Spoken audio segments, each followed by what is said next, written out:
नमस्कार दोस्तों, स्वागत है आपका मेरे चैनल कॉमिक्स लाइफ में। शुरू करते हैं सुरेंद्र मोहन पाठक जी द्वारा लिखा गया सुनील सीरीज का एक और मज़ेदार उपन्यास shooting script part 3। Sunil blast के ऑफिस में पहुंचा। मलिक साहब ऑफिस में उपलब्ध नहीं थे। वह अपने केबिन में आकर बैठ गया। वह कुछ क्षण बैठा शांति स्वरूप कोहली के बारे में सोचता रहा। फिर उसने टेलीफोन अपनी ओर घसीट लिया। उसने रिसीवर उठाया। हेलो, रेणु की आवाज़ आई। जरा लाइन देना, वह बोला। तुरंत टेलीफोन में डायल टोन आ गई। सुनील ने 3-4 जगह टेलीफोन करके शांति स्वरूप कोहली के बारे में पूछताछ की। जो मिली जुली जानकारी उसे हासिल हुई उसका निचोड़ यह था कि कोहली नाम का ही वकील था। उसने कोर्ट में जाकर कभी कोई मुकदमा नहीं लड़ा था। उसकी वकालत क्लाइंट को कानून समझाने और उसे परामर्श देने तक ही सीमित थी और वह फिल्मी कलाकारों का प्रतिनिधित्व करता था, जिनमें अभिनेत्री आरती बाला प्रमुख थी। एक आदमी ने तो बड़ी ही सनसनीखेज बात कही। उसने बताया कि कोहली एक आदमी का कत्ल कर चुका था और इस इल्जाम में जेल की सजा भी काट चुका था। तभी डायल टोन कट गई और टेलीफोन में रेणु की आवाज़ आई। सोनू, कोई तुमसे मिलने आया है। कौन है? सुनील रूखे स्वर में बोला। क्या चाहता है? अरे जरा आकर देखो तो सही, कौन आया है? कौन आया है? सुनील ने सशंक स्वर में पूछा। आरती बाला, फिल्म अभिनेत्री। सारे दफ्तर में सनसनी फैली हुई है। सुनील ने टेलीफोन रखा और उठ खड़ा हुआ। हैंगर से उतारकर उसने अपना कोट पहना और बाहर की ओर लपका। रिसेप्शन पर 1000 वॉट के बल्ब की तरह जगमग जगमग करती हुई मीनाक्षी खड़ी थी। ब्लास्ट के कर्मचारी छुप छुप कर उसका नज़ारा कर रहे थे और बहानों से रिसेप्शन पर आ जा रहे थे। जिस समय सुनील वहां पहुंचा उस समय अर्जुन वहां खड़ा उससे बातें कर रहा था। मैडम, अर्जुन पूछ रहा था, आप हमेशा मारधाड़ वाली फिल्मों में ही काम क्यों करती है? वैसी फिल्मों में तो आपकी प्रतिभा का सही इस्तेमाल कतई नहीं हो पाता। आपको तो सोशल फिल्मों में बड़े भाव प्रणव रोल करने चाहिए। मुझे जैसा रोल मिलता है, मीनाक्षी खनकती आवाज़ से बोली, मैं उसे पूरी ईमानदारी से करती हूँ। फिलहाल तो मुझे मारधाड़ वाली फिल्मों में ही रोल मिल रहे हैं, तो इसमें मैं क्या कर सकती हूँ? आपके साथ जाती हो रही है, अर्जुन यूं बोला जैसे वह जाति खुद उसके साथ हो रही हो। आप टाइप कर दी गई हैं। आप तो दारा सिंह की हीरोइन बनकर रह गई हैं, जबकि आपकी किसी संजीव कुमार या दिलीप कुमार जैसे बड़े अभिनेता के साथ वैसा पावरफुल इमोशनल रोल मिलना चाहिए जैसा कभी मीना कुमारी किया करती थी, जैसा राखी या वहीदा रहमान करती हैं। आप तो मेरी बहुत बड़ी अभिनेत्रियों से तुलना कर रहे हैं। मैं इतनी तारीफ के काबिल नहीं। आप इससे कहीं ज़्यादा तारीफ के काबिल हैं। आप। फिर अर्जुन की निगाह सुनील पर पड़ी और वह चुप हो गया। इंटरव्यू समाप्त हो गया? सुनील ने पूछा। इंटरव्यू शुरू कब हुआ था? अर्जुन हैरानी से बोला। गुरुजी, मैं तो अपनी फेवरेट अभिनेत्री से जरा 2-4 हल्की फुल्की बातें कर रहा था। कर ली? अभी तो शुरुआत की थी, अर्जुन मरे स्वर में बोला। अब जबकि कबाब में हड्डी आटपकी है तो यही कहूँगा कि कर ली। Okay, scrum. अर्जुन वहाँ से हट गया। हेलो, सुनील मीनाक्षी से बोला। हेलो, मीनाक्षी बोली। कैसे आई? लंच के लिए जा रही थी। ब्लास्ट के ऑफिस के सामने से गुजरी तो सोचा तुमसे मिलती चलूं। तुमने लंच कर लिया? अभी नहीं। तो चलो। कहाँ? जहाँ तुम कहो। मुमताज? ओके, बाय मी। रेणु कान लगाए सारा वार्तालाप सुन रही थी और मीनाक्षी को बड़ी ईर्ष्यापूर्ण निगाहों से देख रही थी।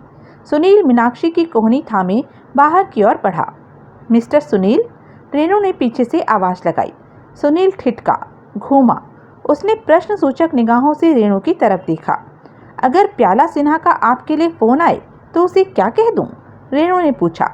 कह देना कि कल का खाना मैं कल ही खाऊंगा, सुनील बोला। दोनों ब्लास्ट के ऑफिस से निकले और एक टैक्सी पर सवार हो गए। टैक्सी होटल शाहजहां की तरफ बढ़ी। आज सुबह मेरे फ्लैट से तुम चुपचाप चली आई, एकाएक सुनील बोला। तुम बड़ी घनघोर नींद सो रहे थे, मीनाक्षी बोली। मैंने तुम्हें जगाना उचित नहीं समझा था। तुम सजनानी की कोठी पर रह रही हो? हाँ। क्यों? कुछ नहीं, मुझे नहीं मालूम था, आज ही मालूम हुआ। मेरा ख्याल था कि तुम कोहली के साथ रह रही होंगी। नहीं। आज कैसे आ गई तुम? सचमुच ब्लास्ट के दफ्तर के सामने से गुजर रही थी और मेरी याद आ गई थी, या कोई और बात है? मीनाक्षी हिचकिचाई। अगर कोई धंधे की बात करनी हो, सुनील प्रोत्साहनपूर्ण स्वर में बोला, तो बेखटके करो। धंधे की बात? हाँ, शायद तुम्हारे पास भी शशांक भट्टाचार्य की कोई अप्रकाशित स्क्रिप्ट हो जिसे तुम ब्लास्ट में धारावाहिक रूप में छपवाना चाहती हो। कह डालो, मुझे सुनकर हैरानी नहीं होगी। मुझे लगता है आजकल राजनगर के बच्चे बच्चे के पास शशांक भट्टाचार्य की एक अप्रकाशित स्क्रिप्ट है। मजाक मत करो सुनील, सजनानी तुम्हें बड़ी अच्छी ऑफर दे रहा है। इसमें तुम्हारे अखबार का भी फायदा है। तुम्हें तो फौरन से पहले उपन्यास का प्रकाशन ब्लास्ट में शुरू कर देना चाहिए। तुम्हारी इसमें क्या दिलचस्पी है? तभी टैक्सी शाहजहां की मॉर्की में आकर रुकी। दोनों टैक्सी से उतरे। सुनील ने किराया चुकाया। दोनों लॉबी में दाखिल हुए और फिर मुमताज में आ गए। हेड वेटर उन्हें एक कोने की मेज पर ले आया। दोनों बैठ गए। उन्हें मीनू पेश किए गए। ऑर्डर मीनाक्षी ने दिया। देखो, वेटर के चले जाने के बाद सुनील बोला, अगर बुरा ना मानो तो एक बात कहता हूँ। मीनाक्षी ने प्रश्न सूचक नेत्रों से उसकी तरफ देखा। कहूँ? सुनील बोला, कहो, मैं सुन रही हूँ। आजकल जिन लोगों से तुम हिल मिल रही हो वे अच्छे लोग नहीं हैं। सजनानी एक नंबर का दगाबाज और हरामी आदमी है। कोहली के बारे में भी मैंने कोई अच्छी बातें नहीं सुनी। और शशांक भट्टाचार्य के उपन्यास में तुम्हारी क्या दिलचस्पी है? तुम क्यों अनाप शनाप झमेलों में पड़ रही हो? तुम एक फिल्म अभिनेत्री हो। तुम्हें तो अपने काम से काम रखना चाहिए। मैं किसी झमेले में नहीं पड़ रही, मीनाक्षी गंभीरता से बोली, और अपने काम से ही काम रख रही हूँ। अपने वकील की सलाह पर मैंने शशांक भट्टाचार्य की अप्रकाशित स्क्रिप्ट में रुपया लगाया है और इस संदर्भ में मैं अच्छी कमाई करने की आशा रखती हूँ। इसमें झमेली वाली बात कैसे हो गई? तुम भूल रही हो कि पिछली रात सजनानी के घर में एक लड़की की मौत हुई थी। मेरा दावा है कि उसकी मौत का शशांक भट्टाचार्य की स्क्रिप्ट से कोई गहरा रिश्ता है। तुम्हारा दावा गलत है। उस लड़की की मौत का शशांक भट्टाचार्य की स्क्रिप्ट से कोई रिश्ता कैसे हो सकता है? तभी उन्हें लंच सर्व होने लगा। दोनों चुपचाप खाना खाने लगे। थोड़ी देर बाद सुनील बोला, मुझे कोहली के बारे में कुछ और बताओ। क्या बताऊं? मीनाक्षी बोली। वह कौन है? कैसा आदमी है? तुम्हारा उससे कैसे गठजोड़ हो गया? मैंने सुना है कि वह किसी का कत्ल कर चुका है और जेल की हवा खा चुका है। क्या यह सच है? वह तुम्हारा मैनेजर कैसे बन गया? और तुम क्या वाकई उससे शादी करने जा रही हो? हे भगवान, इतने सवाल एक साथ! बात को मजाक में मत उड़ाओ। तो सुनो, मैं वाकई कोहली से शादी करने वाली हूँ। मैं पहले ही कह चुकी हूँ कि आज मैं जो कुछ भी हूँ कोहली की वजह से हूँ। फिल्म उद्योग में मेरे आरंभ के दिनों में वह इकलौता आदमी था जिसने मुझ में कोई दिलचस्पी ली थी और जिसने मेरी अभिनय क्षमता में कोई आस्था दिखाई थी। मैं बयान नहीं कर सकती कि उसने फिल्म उद्योग के आरंभिक दिनों में मेरी कितनी मदद की थी। उसने मुझे रोल दिलाए, मुझे फिल्मी भेड़ियों के चंगुल में फंसने से बचाया, वक्त ज़रूरत मेरी रुपए पैसे से मदद की, मुझे फिल्म उद्योग के महत्वपूर्ण लोगों से मिलवाया, उनके साथ मिलने जुलने उठने का मौका दिया। क्या नहीं किया उसने मेरे लिए? आज जो मैं 2 लाख रुपए की स्टार हूँ सिर्फ कोहली की वजह से हूँ। वह अच्छा है या बुरा, शरीफ है या बदमाश, लेकिन यह हकीकत अपने स्थान पर अटल है कि उसने मुझे बनाया है। गलत, उसने तुम्हें नहीं बनाया। कोई किसी को नहीं बनाता। तुमने खुद अपने आप को बनाया है। अपनी आज की स्थिति के लिए तुम खुद जिम्मेदार हो। तुम खूबसूरत हो, तुम में प्रतिभा है, कामयाबी तो तुम्हें हासिल होनी ही थी। तुम्हारा ख्याल कितना गलत है इसका एहसास तुम्हें इसलिए नहीं हो सकता क्योंकि तुम हमारे फिल्म उद्योग को नहीं जानते। मेरे से ज़्यादा खूबसूरत, मेरे से ज़्यादा प्रतिभा संपन्न लड़कियां फिल्म उद्योग में हीरोइन बनने के ख्वाब देखती हुई आती हैं और एक्स्ट्रा भी नहीं बन पाती, साथ में भारी जिल्लत और रुसवाई का सामना करती हैं अलग से। नहीं सुनील, कोहली ने मेरे लिए क्या किया है उसकी अहमियत को तुम नहीं समझ सकते। क्या आज भी तुम्हारे लिए वह इतना महत्वपूर्ण है जितना कि वह कभी था? आज ना सही, लेकिन मैं एहसान फरामोश नहीं, लेकिन तुम्हें उससे मोहब्बत भी तो नहीं। कल तुमने खुद कहा था कि तुम्हारे धंधे में मोहब्बत नहीं होती, व्यापार होता है। मीनाक्षी ने उत्तर नहीं दिया। एक क्षण के लिए सुनील को यूं लगा जैसे मीनाक्षी के चेहरे से नकाब सरकने वाला हो और उसका सही असली रूप सामने आने वाला हो, जैसे उसके दिल की बात उसके चेहरे से झलकने वाली हो और वह यह कहने वाली हो कि कोहली के बारे में उसने जो अभी अभी ऊंची ऊंची बातें कही थी वे सब दिखावा थी, पाखंड थी। उसकी अभिनय क्षमता की एक मिसाल थी, लेकिन ऐसा कुछ नहीं हुआ। तभी एक वेटर एक टेलीफोन उठाए वहां पहुंचा। उसने टेलीफोन मेज पर रखा, उसकी लंबी तार को दीवार में बने एक प्लग में अटकाया और बोला, आपकी कॉल है मैडम। मीनाक्षी ने रिसीवर उठा लिया। वेटर परे हट गया। मीनाक्षी फ़ोन सुनने लगी। रिसीवर से निकलती आवाज़ थोड़ी थोड़ी सुनील के कानों तक भी पहुंच रही थी। वह वही घर घराती हुई भारी कठोर आवाज़ थी जिसे पिछली रात सजनानी की कोठी पर सुनील 2 बार सुन चुका था और जिसकी नकल आज सजनानी ने भी उतार कर दिखाई थी। तभी फ़ोन में सुनाई दी किसी बात पर मीनाक्षी हंसी। एकाएक सुनील की भोजन में दिलचस्पी खत्म हो गई। उसने अपनी प्लेट परे रख दी। क्या हुआ? मीनाक्षी ने माउथ पीस पर हाथ रख लिया और हैरानी से सुनील से पूछा। कुछ नहीं, सुनील बोला, हो गया लंच, अब मुझे इजाज़त दो। ठहरो, मैं भी चल रही हूँ। फिर वह माउथ पीस से हाथ हटाकर बोली, डार्लिंग, मैं तुमसे फिर बात करूँगी। उसने टेलीफोन रख दिया। यह तुम कोहली से बात कर रही थी? सुनील ने पूछा। हाँ, मीनाक्षी बोली। उसे मालूम है तुम मेरे साथ लंच कर रही हो? नहीं, मैंने नहीं बताया। ओह। मीनाक्षी के संकेत पर वेटर बिल ले आया। सुनील की जेब में हाथ डाल पाने से पहले ही मीनाक्षी ने बिल पर अपने हस्ताक्षर घसीट दिए। सुनील उठा और बाहर की ओर बढ़ा। मीनाक्षी उसके पीछे पीछे लपकी। अरे सुनो तो। वे मुख्य द्वार से बाहर निकले तो मीनाक्षी ने झपट कर उसकी बाहें थाम ली। तुम तो भागे जा रहे हो। तभी डोरमैन एकदम आगे बढ़ा और आदरपूर्ण स्वर में बोला, मैडम, कोहली साहब ने आपके लिए कार भेजी है। और उसने बाहर खड़ी एक काली फिएट की तरफ संकेत किया। बड़ा ख्याल है तुम्हारा कोहली साहब को, सुनील व्यंग्यपूर्ण स्वर में बोला। सुनील, मीनाक्षी धीरे से बोली, आज से 5 साल पहले जब यूथ क्लब में मैं तुम्हारे पीछे पड़ी रहा करती थी तो तुम मुझसे कन्नी कतराते रहते थे। कभी मेरे काबू में आ जाते थे तो मुझे धोखा देकर खिसक जाते थे। और आज एक अन्य आदमी में मेरी दिलचस्पी पाकर तुम्हें जलन हो रही है। कैसी अजीब बात है। मुझे तो नहीं रही जलन। कार की ड्राइविंग सीट पर एक वर्दीधारी ड्राइवर बैठा था। मीनाक्षी को देखकर वह कार से बाहर निकला। पहले सुनील की निगाह उसकी सूरत के स्थान पर केवल वर्दी पर पड़ी, लेकिन जब उसे उसकी सूरत दिखाई दी तो वह बुरी तरह चौंका। वह लंबू छोटू की उस टीम का आदमी था जो 3 दिन पहले सुनील के फ्लैट में घुसा था और फ्लैट का सत्यानाश करके गया था। तो वह शांति स्वरूप कोहली का ड्राइवर था। सुनील चीते किसी फुर्ती से उस पर झपटा। लंबू ने भी सुनील को पहचान लिया, लेकिन जरा देर से। उससे पहले कि वह अपने शरीर को आक्रमण या बचाव की किसी भी सूरत में हरकत दे पाता, सुनील ने उसे घूंसों पर धर लिया।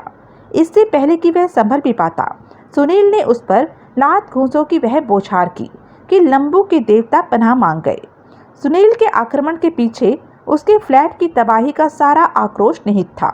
डोरमैन, होटल के अन्य कर्मचारियों या मीनाक्षी के बीच बचाव कर पाने से पहले सुनील उसे धराशायी कर चुका था।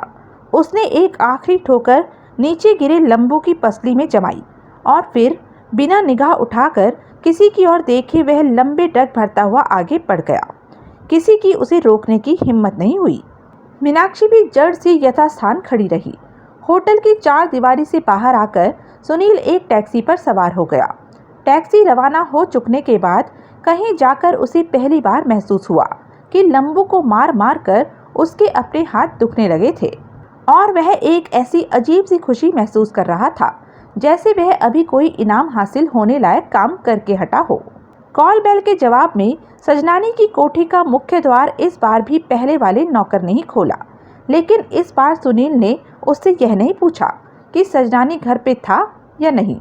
उसने नौकर को बलपूर्वक परे धकेला और भीतर दाखिल हो गया। लिफ्ट द्वारा वह ऊपर सजनानी के कमरे में पहुंचा। सजनानी पलंग पर बैठा अपने सामने रखी ट्रे में से खाना खा रहा था। आओ आओ, वह बोला, बड़ी जल्दी लौटे। अपने संपादक से बात कर ली तुमने? सुनील ने उत्तर नहीं दिया। उसने बड़े ड्रामेटिक अंदाज से अपनी जेब से दीपा वाली रिवॉल्वर निकाली और उसे सजनानी की तरफ तान दिया। सजनानी, सुनील सहज भाव से बोला, मैं तुम्हें गोली मारने लगा हूँ। क्या? सजनानी हड़बड़ाया। क्या कह रहे हो? कहीं पागल तो नहीं हो गए हो? बेशक अपनी वार्तालाप रिकॉर्ड करने वाली मशीनें चालू कर लो। अगर वे पहले से ही चालू हैं तो और भी अच्छी बात है, जो बात मैंने कही है वह मैं फिर दोहराता हूँ, ताकि वह पहले रिकॉर्ड न हुई हो तो अब रिकॉर्ड हो जाए। सजनानी, मैं सुनील कुमार चक्रवर्ती, स्पेशल कॉरेस्पॉन्डेंट ब्लास्ट, तुम्हें गोली मारने जा रहा हूँ। हे भगवान, सुनील तुम पागल तो नहीं हो गए हो?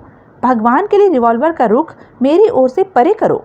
सजनानी, मैं तुम्हारी आंख मिचोली से तंग आ चुका हूँ और तुम्हारी जानकारी के लिए कल रात यहाँ तुम्हारी कोठी में मेरी खोपड़ी पर जो प्रहार पड़ा था उससे मेरा भेजा हिल गया है। मैं पागल हो गया हूँ और इसी वजह से मैं बड़ी अजीब, बड़ी खतरनाक हरकतें कर रहा हूँ।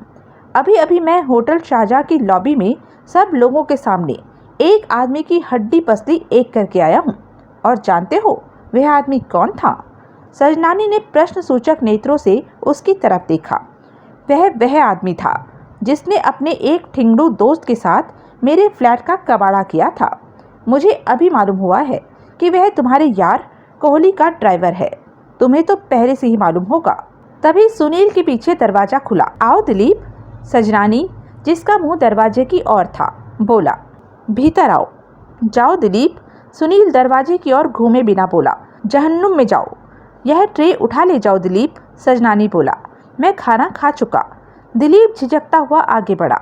घबराओ नहीं, सजनानी सांत्वनापूर्ण स्वर में बोला। सुनील मुझे सचमुच गोली नहीं मारेगा। वह बड़ा मजाक पसंद आदमी है। इसकी यह मौजूदा हरकत इसकी मजाक पसंदी का ही एक नमूना है। तुम ट्रे उठा ले जाओ।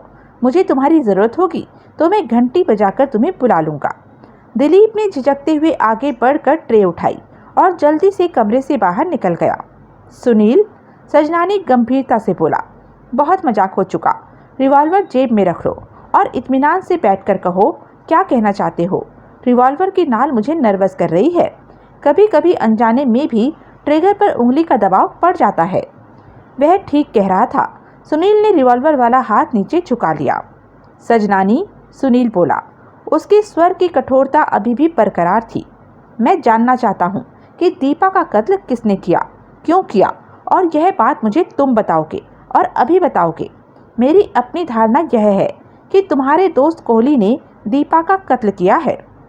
अगर इत्मीनान से मेरे सामने आकर बैठ जाओ तो कैसा रहे? सजनानी ने सुझाव दिया। सुनील एक क्षण हिचकिचाया और फिर एक कुर्सी खींचकर सजनानी के सामने बैठ गया। रिवॉल्वर उसने अपनी गोद में रख ली। हाँ, अब ठीक है, सजनानी बोला। अब ऐसा लगता है कि मैं अपने किसी यार दोस्त से बातें कर रहा हूँ, किसी डाकू बदमाश से नहीं। सुनील चुप रहा। सुनील, इतना मैं तुम्हें ज़रूर बता सकता हूँ कि अपनी जो धारणा तुमने अभी मुझे बताई है, मुझे इससे बहस नहीं कि वह गलत है या सही, लेकिन वही धारणा किसी और की भी थी। किसकी? दीपा की। अपनी मौत से कोई 1 घंटा पहले उसने अपनी यह आशंका मुझ पर जाहिर की थी कि कोहली उसका कत्ल करने की फिराक में था। उसने यह बात तुम्हें कही थी? हाँ, पहले तो तुम मुझे कह रहे थे कि तुम उस लड़की को जानते तक नहीं थे। तुम तो कह रहे थे कि तुम्हें यह तक नहीं मालूम था कि वह कौन थी। कल रात से पहले तुमने उसकी सूरत नहीं देखी थी। हे भगवान, कितना झूठ बोलते हो तुम। सजनानी, अगर तुमने मुझसे झूठ बोलना बंद न किया तो सच कहता हूँ, बहुत बुरा होगा। सजनानी हंसा।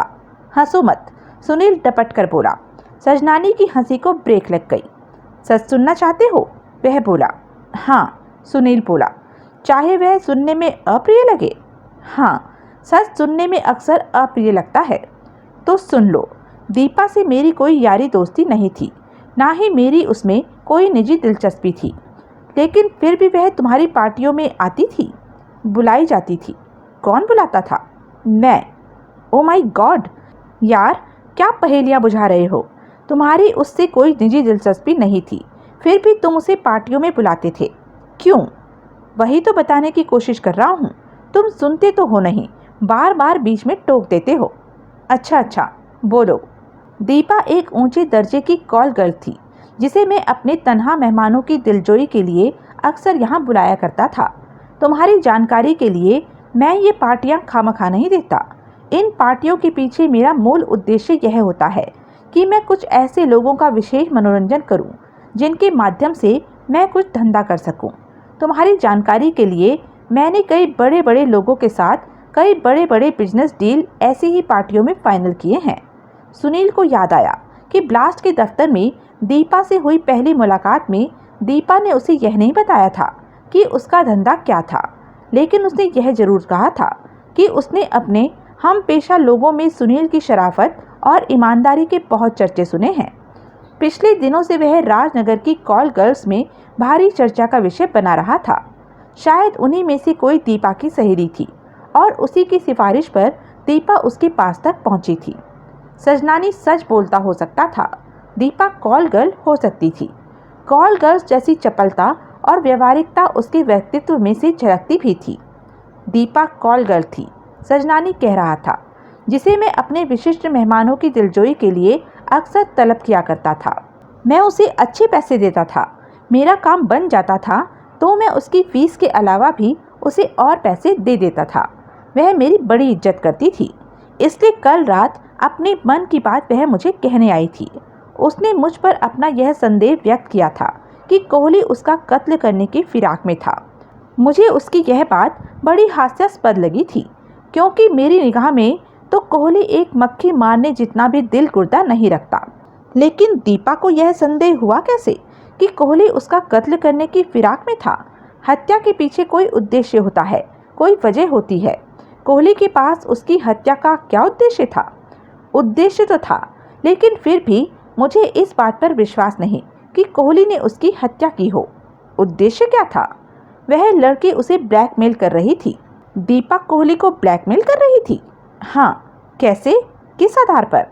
उसने मुझे एक लंबी कहानी सुनाई थी, जिसका संबंध शशांक भट्टाचार्य की मौत से भी है। तुम जानते ही होंगे कि शशांक भट्टाचार्य ने अपनी राइफल साफ करते समय खुद अपने हाथों से अपना भेजा उड़ा लिया था। उस दुर्घटना के समय वह इस कदर नशे में धुत था कि उसे ध्यान ही नहीं रहा था कि राइफल में गोली थी। मैं जानता हूँ वह कैसे मरा था, लेकिन उसकी मौत का दीपा से क्या संबंध? जिस रात को वह दुर्घटना हुई थी, सजनानी धीरे से बोला, उस रात शशांक भट्टाचार्य अकेला नहीं था। उसके होटल के कमरे में उस रात उसके साथ दीपा मौजूद थी। क्या? मैं सच कह रहा हूँ। पुलिस की तफ्तीश के दौरान ऐसी कोई बात प्रकट तो नहीं हुई थी। मैंने प्रकट नहीं होने दी थी। मैंने लड़की की इसी में भलाई समझी थी कि यह बात प्रकट न हो। दीपा को शशांक भट्टाचार्य के पास तुमने भेजा था? हाँ, उसके मनोरंजन के लिए। और क्या उपन्यास लिखने में उसकी मदद करने के लिए? ओह, आखिर शशांक भट्टाचार्य की वजह से मेरा उल्लू सीधा होने वाला था। उसे अच्छे मूड में रखने में मुझे ही फायदा था। दुनिया जानती है कि वह कितना बड़ा औरत खोर था। इसलिए उसकी दिलजोई के लिए मैंने दीपा को भेज दिया था। साईं, उसके नए उपन्यास के लिए मेरा उससे सौदा हो चुका था। मैं उस उपन्यास की पूरी कीमत 1 लाख रुपया नगद एडवांस चुका चुका था। इस लिहाज से क्या उसको खुश रखना? ठहरो ठहरो, तुमने तो कहा था कि तुम्हारा उससे 1.5 लाख रुपए में सौदा हुआ था, और यह रकम तुमने और तुम्हारे 2 पार्टनरों ने बराबर बराबर डाली थी। अर्थात तुम 3 ने 50-50 हज़ार रुपये की भागीदारी की थी। अब तुम कह रहे हो कि सौदा 1 लाख में हुआ था। तुम यह समझो कि शशांक भट्टाचार्य को उपन्यास में 1.5 लाख रुपए ही मिले थे। 1 लाख रुपए नगद और 50,000 की सेवा। 1 लाख रुपया मेरे 2 पार्टनरों ने दिया और 50,000 रुपये के बराबर की उसकी सेवा मैंने की, उसको कॉल गर्ल सप्लाई करके। यही समझ लो, 100 रुपये की कॉल गर्ल सप्लाई करके तुमने स्क्रिप्ट में 1/3 की पार्टनरशिप हथिया ली। 250 रुपये की, 250 की सही, 500 की सही, 1000 की सही, 50,000 रुपये तो नहीं लगे तुम्हारे। तुमने तो अपना काम फोकट में चला लिया। क्या तुम्हारे पार्टनरों को मालूम है कि तुमने ऐसा किया है? सजनानी ने उत्तर नहीं दिया। एकाएक वह निगाहें चुराने लगा। मुझे लगता है कि तुमने शशांक भट्टाचार्य के साथ 1 लाख में ही सौदा किया होगा, लेकिन अपने पार्टनरों को कीमत 1.5 लाख बताई होगी। सजनानी, तुम 1 नंबर के धोखेबाज हो। स्क्रिप्ट की कीमत के मामले में तुमने अपने पार्टनरों को भी धोखा दिया और लेखक को भी। लेखक को तुमने कहा होगा कि उसे स्क्रिप्ट की कीमत 1 लाख से ज़्यादा नहीं मिल सकती, और अपने पार्टनरों को तुमने यह पट्टी पढ़ाई होगी कि लेखक 1.5 लाख से कम कीमत नहीं स्वीकार कर रहा। तुमने मीनाक्षी से, मेरा मतलब है आरती बाला से, और कोहली से 50-50 हज़ार रुपये ले लिए, जो उन्होंने पूरी रकम में अपना अपना हिस्सा समझकर दिए, जबकि वास्तव में वही लाख रुपया तुमने स्क्रिप्ट की पूरी कीमत ठहराई थी। तुम असली सिंधी हो सजनानी। साईं, तुम्हें इन बातों से क्या? मैं अपने पार्टनरों के साथ कैसे पेश आया, इससे तुम्हें क्या? हाँ, मुझे क्या? सुनील एकाएक बदले स्वर में बोला। तुम आगे बढ़ो। फिर तुमने शशांक भट्टाचार्य को 1 लाख रुपए दिए और बदले में उससे स्क्रिप्ट हासिल कर ली। मेरा ऐसा मुकद्दर कहाँ? सजनानी गहरी सांस लेकर बोला। वह साला साहित्यकार का बच्चा इतनी मोटी रकम डकार गया और बदले में उसने मुझे एक झुंझुना भी नहीं दिया, जिसे बजा बजा कर मैं अपना दिल ही बहला लेता। क्या मतलब? वह कहता था कि उपन्यास अभी पूरा नहीं हुआ था। उसे पूरा करने में उसे अभी कुछ और दिन लगने वाले थे। जिस रोज मैंने उसे 1 लाख रुपए दिए, उसी रोज वह गधे के सिर से सींग की तरह गायब हो गया। उसके 3 दिन बाद पुलिस ने एक फ्लैट में से उसकी लाश बरामद की। फ्लैट से 1 लाख रुपए की रकम गायब थी और वहां से उसकी पूरी या अधूरी कैसी भी कोई स्क्रिप्ट बरामद नहीं हुई थी। वह पट्टा मुझे अपने नए उपन्यास के सब्ज बाग दिखा दिखा कर बड़ी नफासत से मुझे थूक लगा गया। मैं समझ रहा था कि उसे लाख रुपए में उपन्यास मेरे हवाले करने के लिए पटाकर मैंने उसे थूक लगाई थी, जबकि पटकनी वो मुझे दे गया। नई स्क्रिप्ट का तो कोई अस्तित्व ही नहीं था। नए उपन्यास के नाम पर उसने 1 लाइन तक नहीं लिखी थी। सुनील ने जोर का अट्टहास किया। मजा आ गया। वह बोला, मुझे खुशी है कि कोई तुम्हें तुम्हारा भी पाप मिला। वह तुम्हारा माल भी पी गया और स्क्रिप्ट के नाम पर तुम्हें ठेंगा भी दिखा गया। तो असल में स्क्रिप्ट किसी को न दिखाने की यह वजह है। असल में स्क्रिप्ट है ही नहीं। इतनी आफत नहीं आई हुई, सजनानी कुटिल स्वर में बोला। उसका पाला भी सजनानी से पड़ा था, किसी घसियारे से नहीं। मैं अपना 1 लाख रुपया चुपचाप मिट्टी में मिलता नहीं देख सकता। मिस्टर, मैं करिश्मा करके दिखा सकता हूँ। मैं शशांक भट्टाचार्य की मौत के बाद उसकी स्क्रिप्ट पैदा कर सकता हूँ। मैं ऐसा कर चुका हूँ। क्या किया तुमने? तुमने किसी और के लिखे उपन्यास पर शशांक भट्टाचार्य का नाम चिपका दिया। काम इतना आसान नहीं था, लेकिन तुमने किया तो यही। हाँ, लेकिन यह महज एक नॉवल लिखने का काम नहीं था। यह एक भरपूर रिसर्च का काम था। मैंने एक ऐसा आदमी तलाश किया जो शशांक भट्टाचार्य का पक्का पाठक था, उसकी लेखन शैली को पूरी तरह समझता था और खुद भी लेखक था। उसने बहुत सहूलियत से शशांक भट्टाचार्य की लेखन शैली को नकल करके उसी के अंदाज में एक काम चलाऊ उपन्यास लिख डाला। किसने? दिलीप ने। मैंने तुम्हें पहले ही बताया था कि वह बड़ा काबिल लड़का है। शशांक भट्टाचार्य का कथित अप्रकाशित उपन्यास जिंदगी और मौत उसने लिखा है। जी हाँ, और मेरा दावा है कि जहाँ तक लेखन शैली का सवाल है, कोई माई का लाल उस उपन्यास को पढ़कर यह नहीं कह सकता कि वह शशांक भट्टाचार्य की रचना नहीं है। पाठकों को लेखन के स्तर में अंतर दिखाई देगा, लेकिन उसकी वजह मौत से पहले उसकी मानसिक स्थिति समझी जाएगी। सारा संसार जानता है कि अपने जीवन के आखिरी दिनों में वह एल्कोहलिक बन चुका था और विवेक से उसका नाता टूटता जा रहा था। प्रकाशित होने के बाद पाठक और आलोचक जिंदगी और मौत को शशांक भट्टाचार्य के स्तर से गिरी हुई रचना मान सकते हैं, लेकिन कोई यह नहीं कह सकता कि वह रचना शशांक भट्टाचार्य की कलम से नहीं निकली। सुनील चुप रहा। साईं, नकली उपन्यास लिखना एक कला है और हमारे कारोबारी लेखक इस कला में बहुत पारंगत हो चुके हैं। मैं दर्जनों ऐसे लेखकों को जानता हूँ जिनके नाम से कभी कोई रचना नहीं छपती। भूत लेखन ही जिनका मुख्य पेशा बन चुका है। अगर उन्हें मुनासिब मेहनताना दिया जाए तो वे शशांक भट्टाचार्य की मौत के सालों बाद तक ऐसी रचनाएं तैयार कर सकते हैं जिन्हें पढ़कर खुद शशांक भट्टाचार्य को यह न लगे कि वह रचना उसकी कलम से नहीं निकली।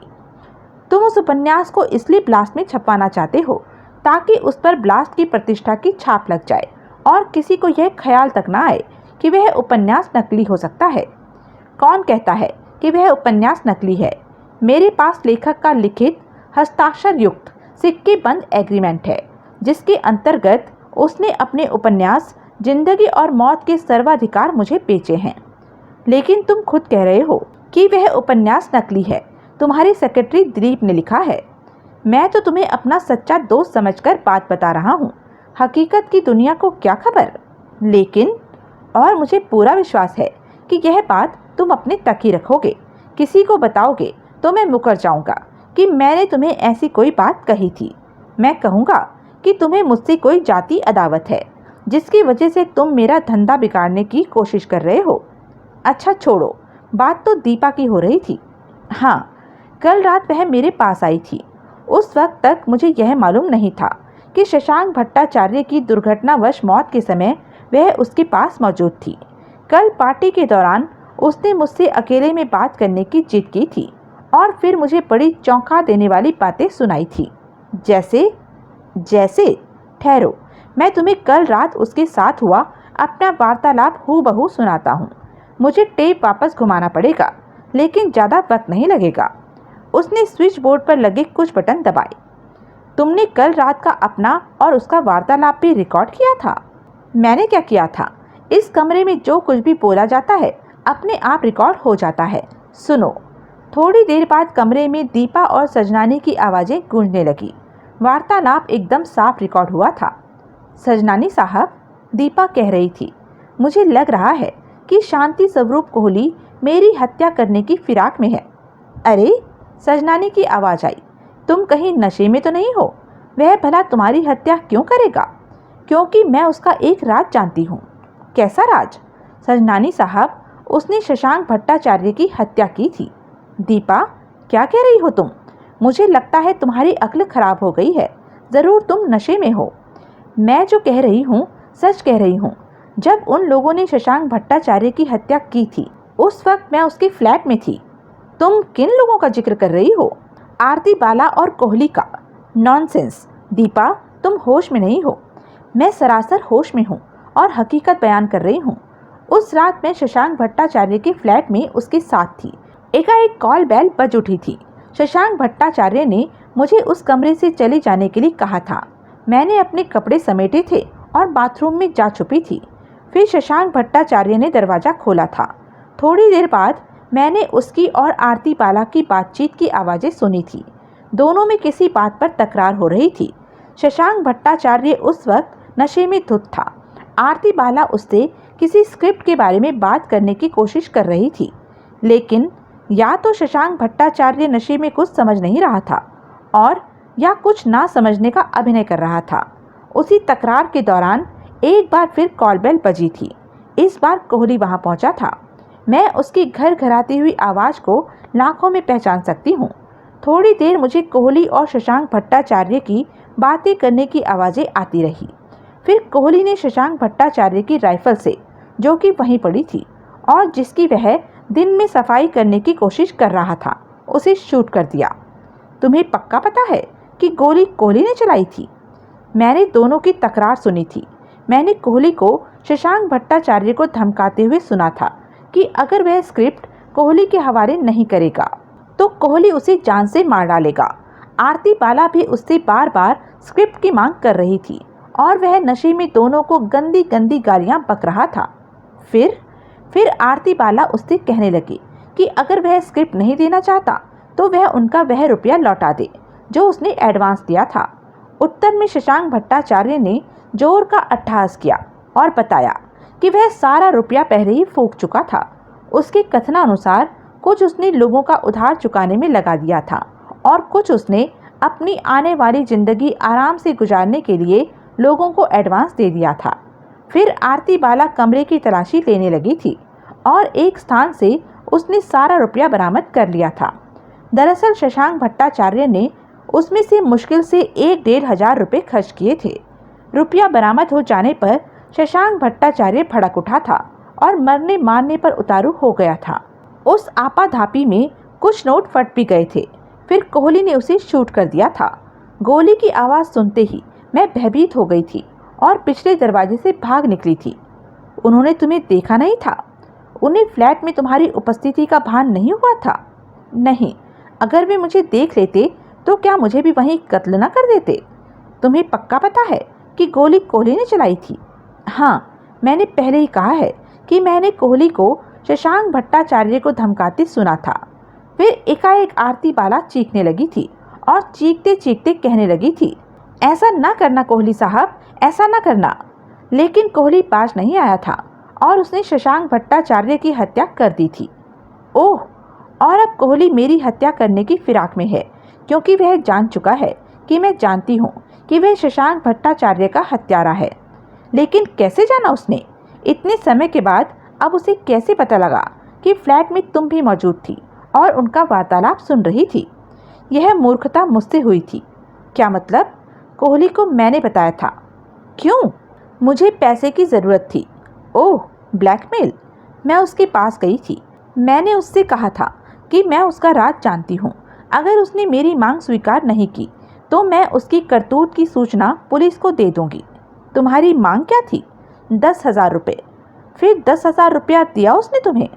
उसने मुझे 500 रुपये इस वादे के साथ दिए कि बाकी की रकम वह मुझे 10-12 दिनों में दे देगा। फिर एक बार उसने मुझे 500 रुपये और दिए। अभी तक उसने मुझे कुल 1500 रुपये दिए हैं। दरअसल मेरी समझ में अब आया है कि वह मुझे टाल रहा था। वह तो मेरा काम तमाम करने के लिए कोई मुनासिब मौका तलाश कर रहा था। सजनानी साहब, अब मुझे लग रहा है कि वह मेरी जान लेकर ही मानेगा। और उसके बाद दीपा के सुबंगने की आवाज़ आने लगी। सजनानी ने हाथ बढ़ाकर एक बटन दबाया। टेप बंद हो गया। सुनील, वह बोला। दीपा की बातें सुनने के बाद ही मुझे मालूम हुआ था कि मेरे दोनों पार्टनर मेरे प्रति कितने ईमानदार थे और वह 1 लाख रुपए की रकम इतनी जल्दी एकाएक कहाँ गायब हो गई थी। तुम अभी मुझ पर इल्ज़ाम लगा रहे थे कि मैं अपने दोस्तों से धोखेबाजी कर रहा हूँ। अब तुमने सुन लिया कि मेरे वे दोस्त मेरे प्रति कितने ईमानदार हैं। मैं तो तुम्हारे कथनानुसार धोखेबाजी हूँ, कम से कम हत्यारा तो नहीं हूँ। तुम्हें दीपा की बातों पर विश्वास है? तुम्हें विश्वास है कि शशांक भट्टाचार्य की हत्या कोहली ने आरती बाला की मौजूदगी में की थी? अविश्वास की कोई वजह तो मुझे नहीं दिखाई दे रही। तो फिर तुम पुलिस को इसकी सूचना क्यों नहीं देते? सजनानी, तुम अभी पुलिस को टेलीफोन करो। धीरज रखो, हड़बड़ी मत मचाओ। ऐसी भयंकर बात सुनकर धीरज कैसे रखा जा सकता है? तुम्हें फौरन पुलिस को। तुमने ताजी ताजी सुनी है, इसलिए बात तुम्हें भयंकर लग रही है। मैं यह बात तीसरी बार सुन रहा हूँ। तुम एक कत्ल पर पर्दा डालने की कोशिश कर रहे हो, वक्ती तौर पर, हमेशा के लिए नहीं। तुम एक नहीं 2 कत्लों पर पर्दा डालने की कोशिश कर रहे हो। तुमने दीपा के मामले में भी पुलिस से झूठ बोला है। उस लड़की की भी तुम्हारी कोठी में हत्या हुई थी और उसका हत्यारा भी कोहली है।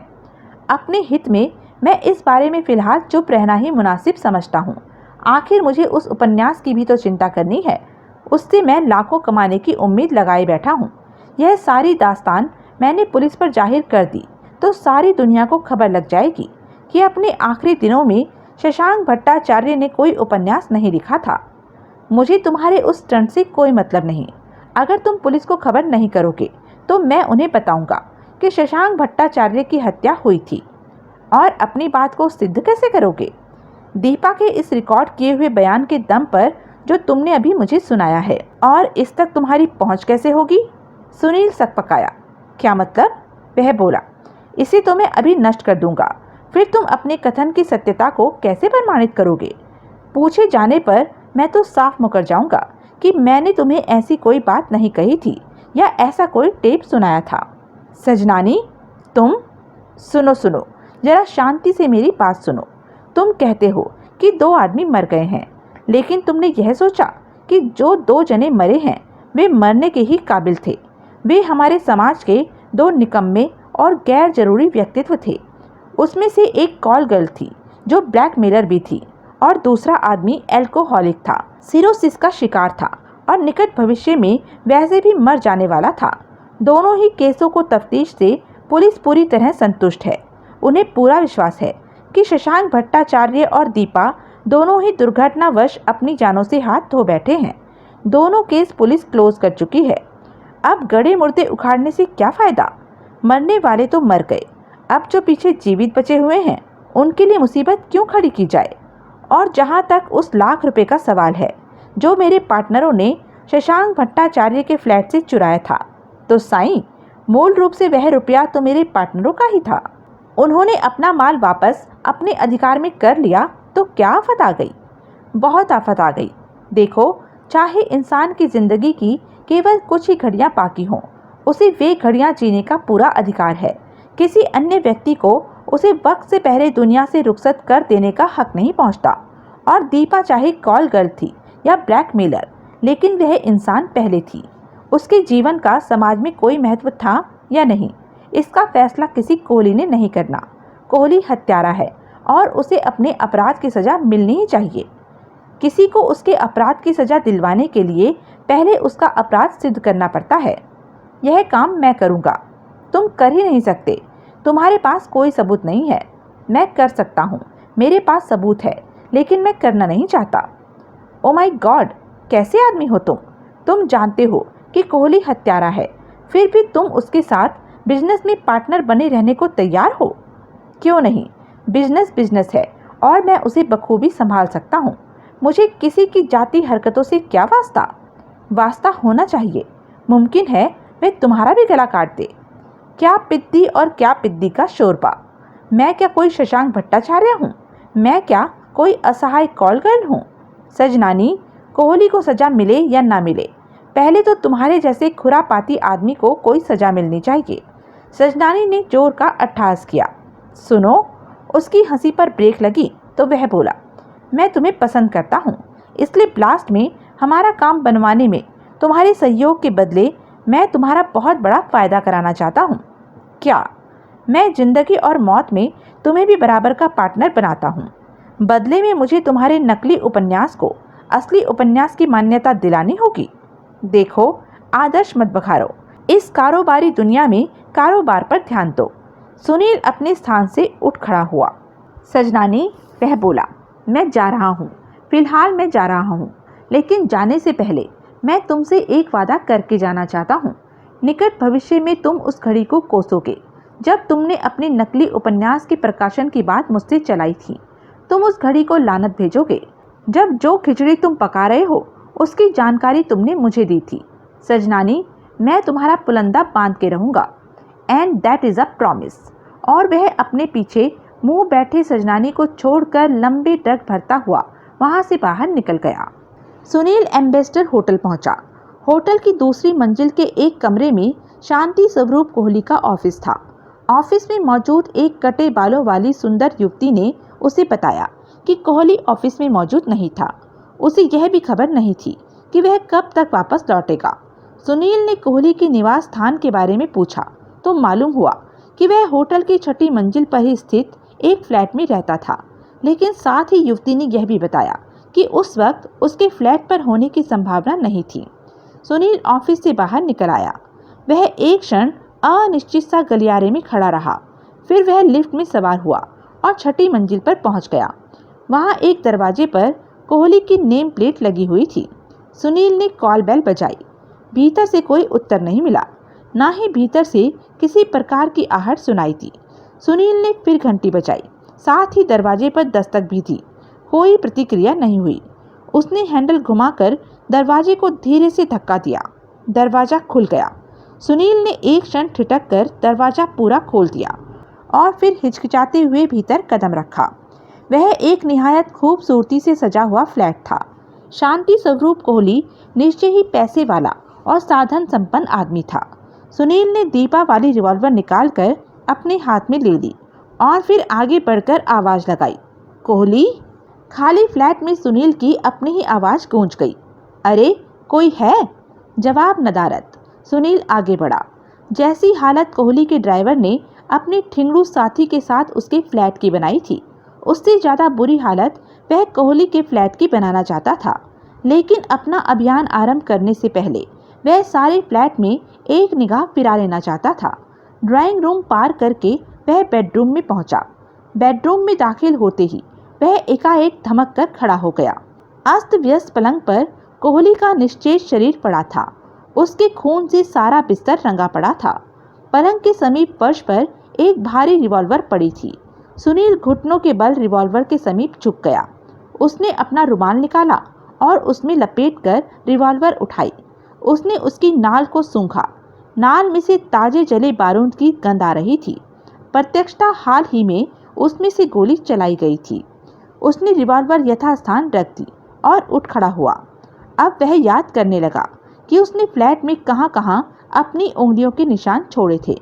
तभी फ्लैट का बाहरी दरवाज़ा खुलने और किसी के भीतर कदम रखने की आहट हुई। सुनील हड़बड़ा गया। कोहली साहब, आवाज़ आई। वह उसी कटे बालों वाली युवती की आवाज़ थी जिससे वह थोड़ी देर पहले कोहली के ऑफिस में बात करके आया था। सुनील बाहर ड्राइंग रूम में आ गया। आप? युवती उसे देखकर हैरानी से बोली। आप यहाँ क्या कर रहे हैं? क्या कोहली साहब थे यहाँ? हाँ थे, सुनील खोखले स्वर में बोला। मुझे यहाँ इंतज़ार करने के लिए कहकर वे थोड़ी देर के लिए कहीं गए हैं। कहाँ? मुझे नहीं मालूम, बताया नहीं उन्होंने। और यह आपके हाथ में क्या है? सुनील ने हड़बड़ाकर अपने हाथ की तरफ देखा। दीपा वाली रिवॉल्वर अभी भी उसके हाथ में थी। वह बौखलाया। यह पिस्तौल है? युवती ने सशंक स्वर में पूछा। पिस्तौल? नहीं, सुनील नर्वस भाव से हंसा। उसने अपना लकी स्ट्राइक का पैकेट निकाला और एक सिगरेट अपने होठों में दबाया। यह तो एक सिगरेट लाइटर है जो पिस्तौल जैसा बना हुआ है।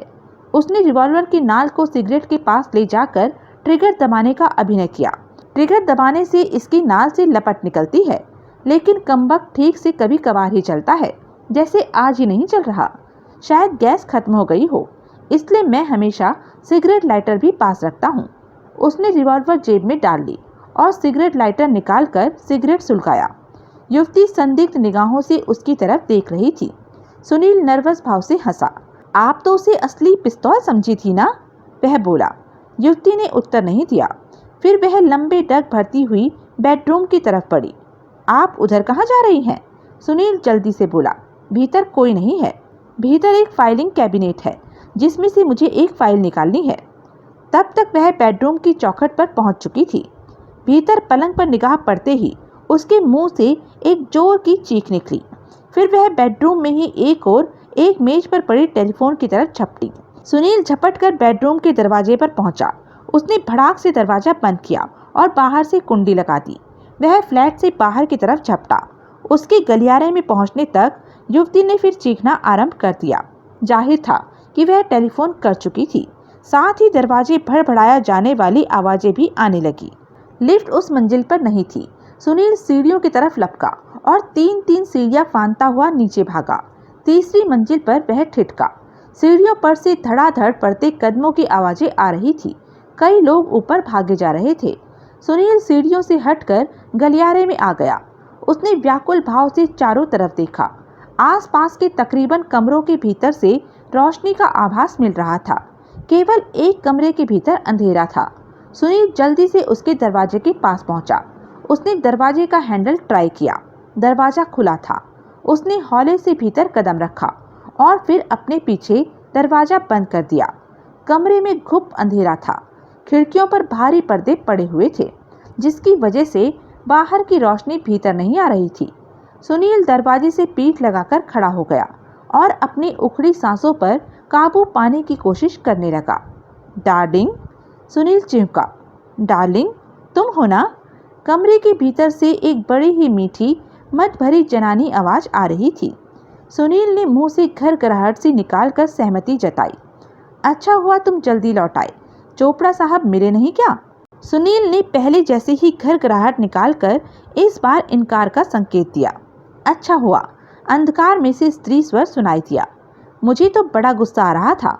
मैं तो यहाँ लेटी चोपड़ा साहब को हजार गालियाँ दे रही थी।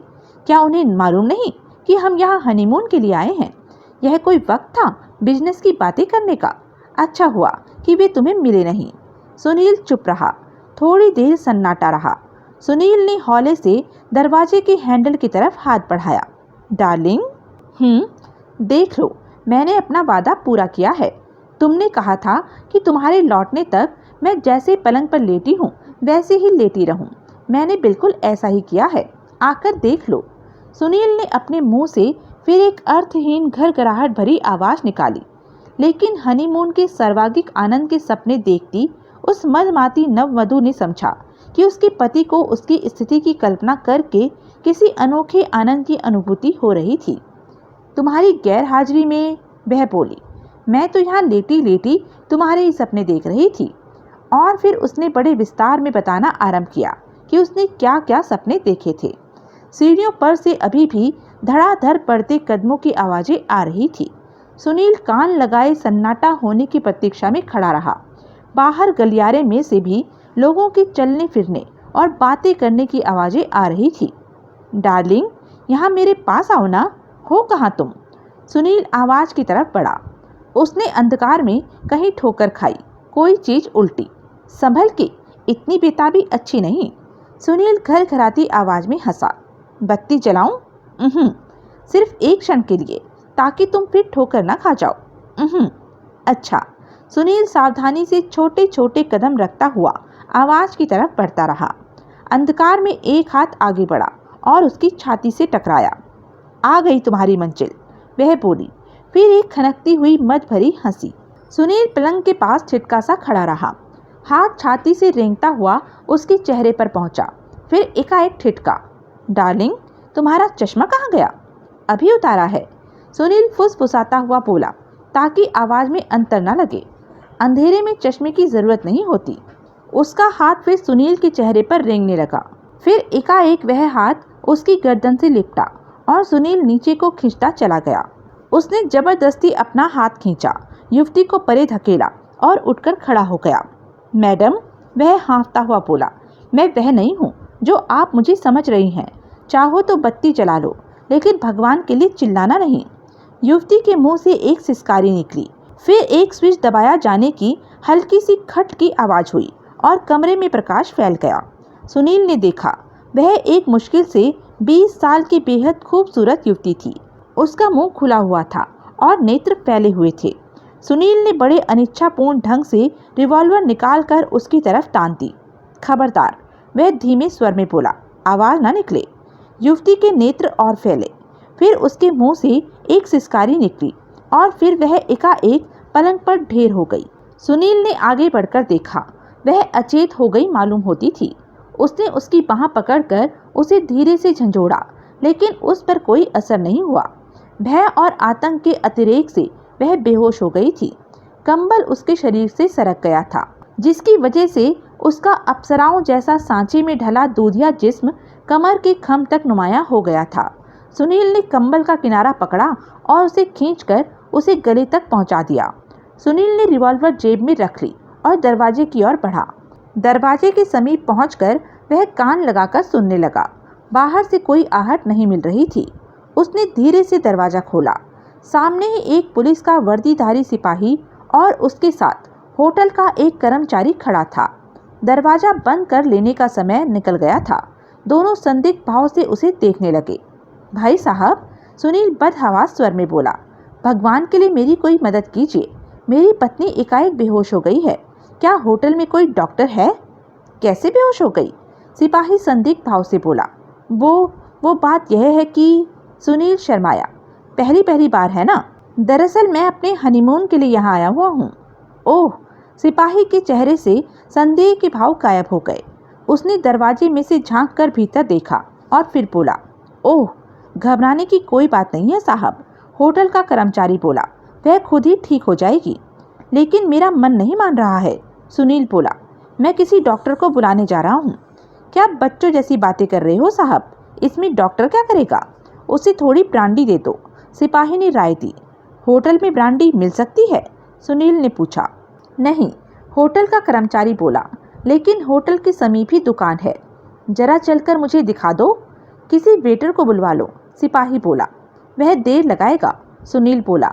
जितनी देर में वेटर आएगा उतनी देर में तो मैं ब्रांडी ले भी आऊँगा। आप बस मुझे दुकान दिखा दीजिए। होटल के कर्मचारी ने सिपाही की तरफ देखा। सिपाही ने सहमति में सिर हिला दिया। चलिए, वह बोला।